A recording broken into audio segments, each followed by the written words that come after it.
Good evening, all. My name is Sarika Coleman, and today I would like to brief you guys on a growing problem that we have on a daily basis in our Air Force, suicide prevention.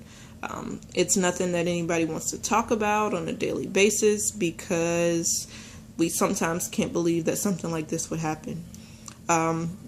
However, I would like to take it down an Air Force approach.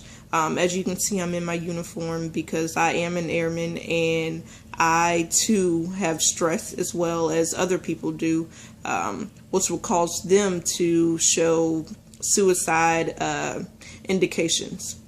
However, the two topics I would like to touch on is suicide prevention through professional military education, as well as suicide prevention through the wingman culture. So, first of all, with suicide prevention within our professional military education, just as we have many different briefings about sexual assault, families, just about our base or whatever, we need more information on suicide prevention. Number one, it saves lives.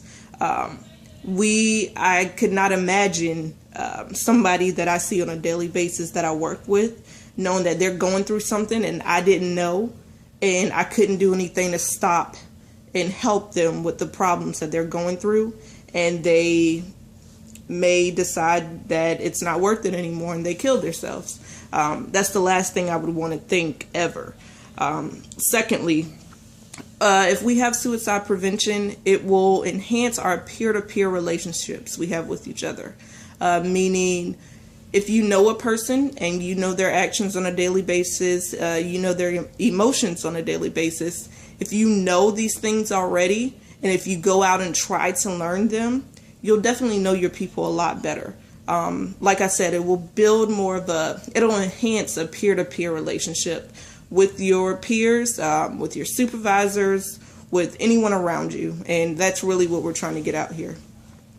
It also reduces suicides with people who may have thought about suicide, people who have gone through suicides, and maybe were not successful, thank God. We just really need to get the word out, if anything. Secondly, I would like to talk about suicide within the wingman culture. So what we need to remember is how we present ourselves, it definitely affects others. So if we present ourselves in a healthy manner and we use healthy language, whether it being any type of healthy practices that we do on a daily basis, just showing people that we have a good spirit, that we care about people, people can kind of feed off of that. And that's really what we want. Secondly, it's also to pay attention to people's emotions that you see on a day-to-day basis. If you notice a person is usually jolly when they come in, seeing that they're down one day may save a life. You never know. You really never know. Lastly, I would like to leave you guys with a couple of tips. The abbreviation for it is ACE. It's Ask Your Wingman, Care for Your Wingman, and Escort Your Wingman. I'm sorry. So what does this mean? So ask your wingman. Regardless, you have to be calm when you do this, but you actually have to ask the question directly.